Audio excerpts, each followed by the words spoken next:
On va écouter un jeune qui vient du Jeunistan, peut-être du Kwakoubistan, qui se fait interroger par cette jeune, également du Jeunistan.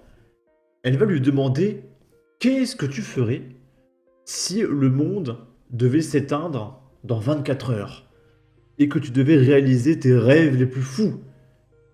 Quels seraient ces rêves les plus fous qu'il rêverait de faire qui l'en empêche aujourd'hui?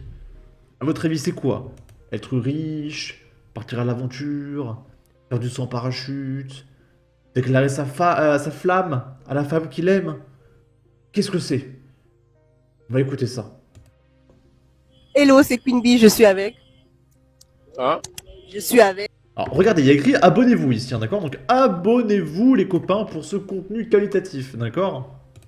Hein? Je suis avec. Toi, c'est qui? Queen Bee, je suis avec. Avec Jess. Ok, Jess, aujourd'hui, si on t'annonce que c'est la fin du... Dans 24 heures, c'est la fin du monde. Quelle est... Aujourd'hui, là. Ouais, quelle est la dernière chose que tu vas faire? Avant qu'il réponde, n'hésitez pas à me dire en commentaire, vous, qu'est-ce que vous feriez si demain c'était la fin du monde? Et on va comparer vos réponses avec celles de ce jeune du Jeunistan. Si aujourd'hui, là, on m'annonce que c'est mon dernier jour de vivre, quoi, qu'est-ce que je vais faire? Oui.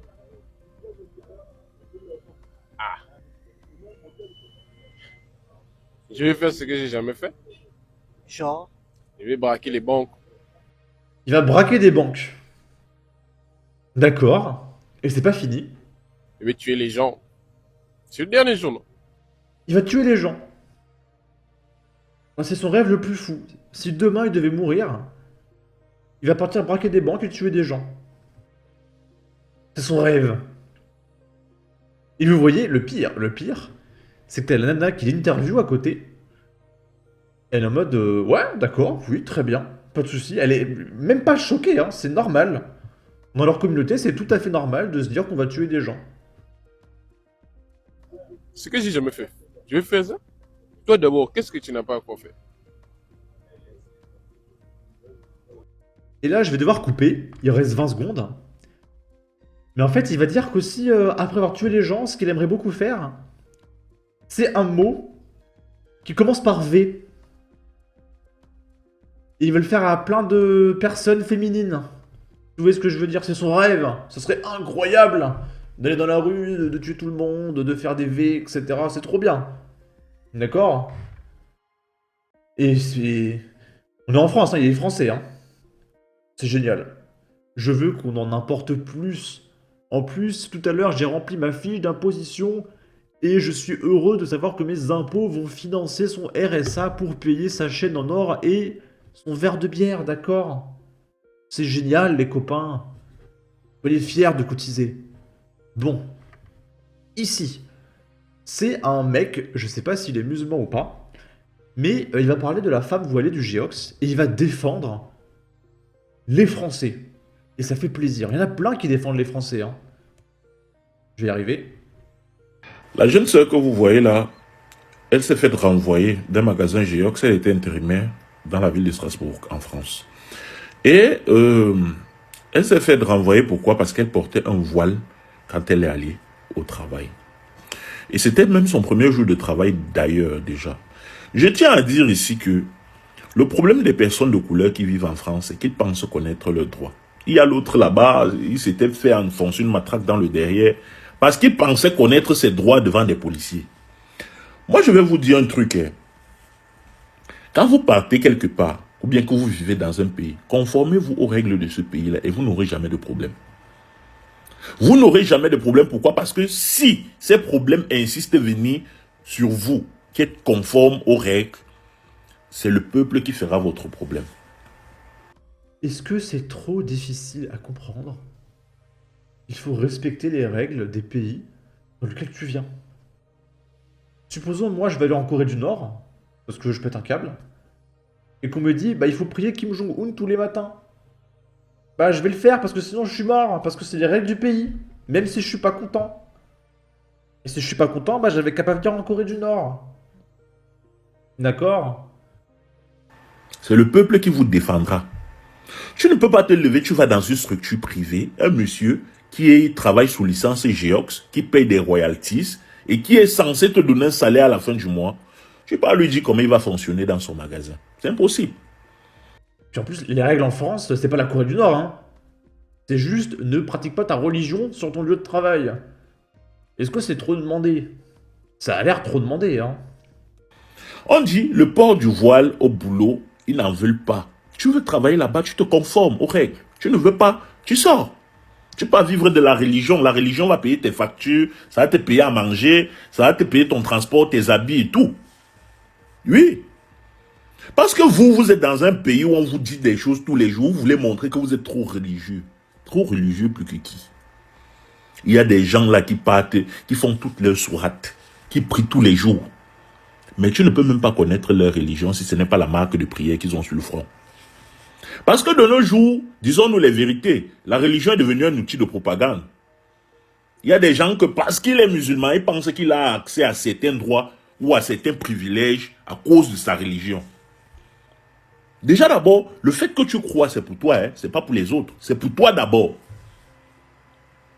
Et qu'est-ce qui se passe? Le monsieur a demandé à la dame de sortir de son magasin. Il dit non, je suis là, machin. Il est obligé de lui rappeler que c'est un lieu privé. Parce que le magasin lui appartient. C'est vrai, le nom en haut, c'est Geox. Peut-être la dame, elle a cru que Geox, là, c'est le monsieur a un autre patron. Non, il utilise juste le nom et vend les produits de chez eux et il a une licence Geox. Sinon, le magasin et tout ce qui est dedans lui appartiennent bel et bien. Il a le droit de vous demander de sortir de sa structure. Voilà maintenant, je suis en train de me prononcer sur cette affaire parce que c'est que tôt ou tard, ça va se retourner contre nous. Ces personnes de couleur là. Parce que c'est toujours comme ça. Quand vous partez faire une boulette, vous êtes seul. Mais quand les retombées arrivent, ça nous frappe nous tous. C'est pour ça que je parle. Apprenez à vous conformer aux règles d'un pays, du pays dans lequel vous vivez. Conformez-vous aux règles de là-bas. Les citoyens de ce pays ne sont pas des sorciers. Ils ont des règles chez eux. Conformez-vous aux règles de chez eux. Et vous allez être tranquille. Tu vas faire le bras de fer. Déjà d'abord, à quel moment tu vas travailler pour quelqu'un? C'est toi qui lui dis comment il doit faire. Il n'y a même pas déjà d'abord le respect. Comment est-ce que vous allez travailler ensemble? Comment est-ce que vous allez travailler ensemble si déjà même ton supérieur, tu ne le respectes pas? Genre, tu pensais que tu avais des droits et tu devais conserver ton boulot. Cher, maintenant c'est toute la France qui est contre toi. Du courage. Bon, je l'ai laissé parler parce qu'en fait, c'était clair. Je suis d'accord avec lui, j'ai rien à ajouter. Parce que à quoi ça sert de t'embrouiller avec ton patron jour 1? Tu n'as pas l'ambition de travailler avec lui, ça marchera jamais sinon. Donc en allant le provoquer, c'est que dès le départ, tu n'as pas l'ambition de rester travailler. Donc enfin, voilà, il a raison, il a raison, il a raison. Et pour finir, on va regarder un petit quartier.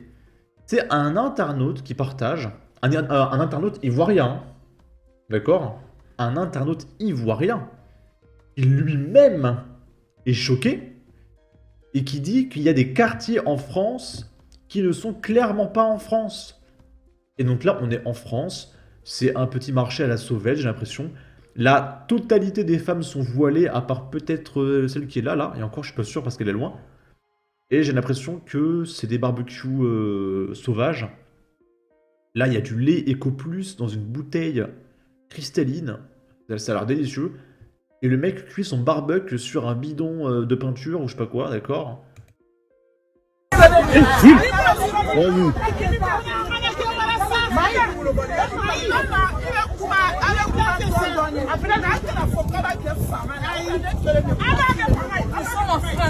Non, elle est pas voilée du coup, hein. C'est la seule femme qui est pas voilée.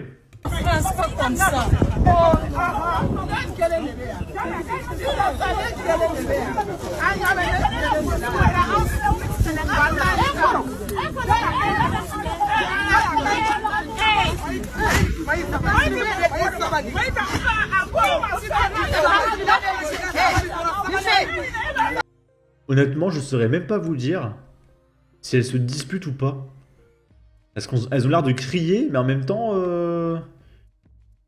Je sais pas, il n'y a pas l'air d'y avoir d'embrouille. Peut-être qu'elles parlent normalement comme ça, mais on dirait une embrouille. Et du coup, pour en revenir à la vidéo du mec d'avant, peut-être que les Français Ils se disent que ça, c'est pas vraiment la France. Ils disent que peut-être qu'on n'a pas envie que la France devienne intégralement comme ça. Pourquoi il y a des quartiers qui font leur vie comme si c'était pas en France, on va faire notre religion, notre culture, etc. Et du coup, tu as des quartiers de France qui ne sont plus du tout en France. C'est super bizarre. Et si t'es pas d'accord avec ça, tu es un extrémiste facho de l'extrême droite, d'accord? Bon, sur ce, n'hésitez pas à donner votre avis, votre opinion, à partager, liker, commenter, ça aidera au référencement de la vidéo sur YouTube. Abonnez-vous, suivez-moi sur Twitter, et à la prochaine pour de futures vidéos. Ciao!